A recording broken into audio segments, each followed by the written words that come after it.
Hello बच्चों, जैसा कि इसके पहले वाले वीडियो में मैं गद्य क्या है, गद्य और पद्य में अंतर, ये दोनों टॉपिक पढ़ा चुकी हूँ। आप लोग जाके देख लीजिएगा। अब हम हिंदी गद्य का स्वरूप और विकास पढ़ाएंगे। तो इसमें देखिए, जैसा कि वर्तमान में प्रचलित हिंदी भाषा खड़ी बोली का परिनिष्ठित एवं साहित्यिक रूप है, परंतु खड़ी बोली स्वयं में कोई बोली नहीं है। तो आप लोग को समझ में आया ना कि खड़ी बोली स्वयं में कोई बोली नहीं है। और यहाँ पे देखिए क्या लिखा है, खड़ी बोली का विकास मुख्यतः ब्रज भाषा एवं राजस्थानी गद्य से हुआ है। कुछ विद्वानों ने दक्षिणी एवं अवधी गद्य का सम्मिश्रित रूप भी मानते हैं।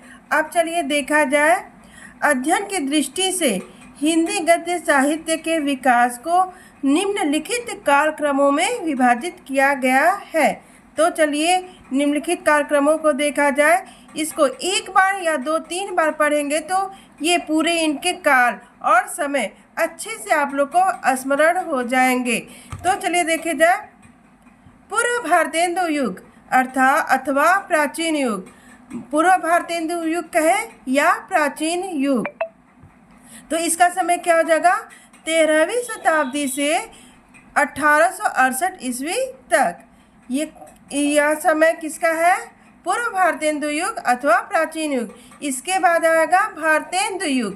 तो जहाँ से प्राचीन युग समाप्त हुआ वहीं से भारतेंदु युग शुरू होता है। तो कहाँ देखिए, सन 1868 ईस्वी से 1900 ईस्वी तक किसका काल रहा, भारतेंदु युग का।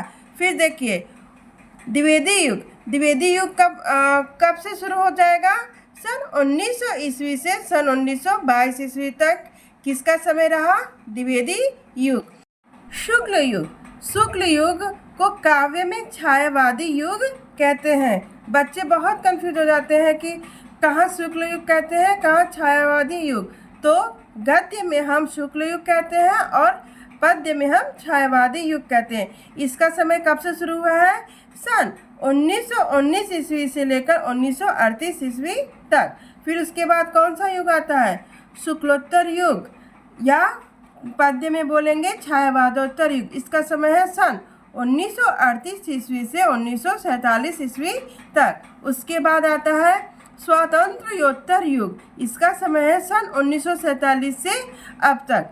हमें 9th क्लास में केवल पूर्व भारतेंदु युग अथवा प्राचीन युग पढ़ना है, भारतेंदु युग पढ़ना है और द्विवेदी युग। इसके बाद हम, तो चलिए अब हम कुछ जानकारी प्राचीन युग के बारे में देते हैं। तो चलिए प्राचीन युग, इस युग के अंतर्गत हिंदी गद्य के उद्भव से भारतेंदु युग से पूर्व तक का समय लिया गया है। अब देखिए, प्राचीन युग में काव्य रचना के साथ साथ गद्य रचना की दिशा में भी कुछ अस्फुट प्रयास लक्षित होते हैं। अब यहाँ पे देखिए, राउल वेल कैसा काव्य है, यह चंपू काव्य। चंपू काव्य किसे कहते हैं, जो गद्य और पद्य दोनों मिश्रित रचना होती है उसे हम चंपू काव्य कहते हैं। तो चंपू काव्य, अगर कोई पूछेगा राउल वेल कैसा काव्य है, यह चंपू काव्य है। तो समझ में आया ना, चंपू काव्य किसे कहते हैं, जो गद्य पद्य दोनों मिश्रित हो उसे चंपू काव्य कहते हैं। तो राउल वेल उक्त व्यक्ति प्रकरण और वर्ण रत्नाकर इस संदर्भ में उल्लेखनीय रचनाएं हैं। कुछ विद्वान राउल वेल को ही राजस्थानी गद्य की प्राचीनतम रचना मानते हैं। और देखिए, राउल वेल एक शिलांकित कृति है। शिलांकित आप लोग बच्चों समझ रहे हैं, शिलांकित जो पत्थरों पर अंकित की गई रचना है उसे हम शिलांकित कृति कहते हैं। तो राउल वेल कैसी रचना है, शिलांकित कृति है। और देखिए, आरंभ में इस कृति के रचयिता रोडा ने राउल के सौंदर्य का वर्णन पद्य में किया है और लेख के प्रारंभ तथा अंत में गद्य का प्रयोग किया है।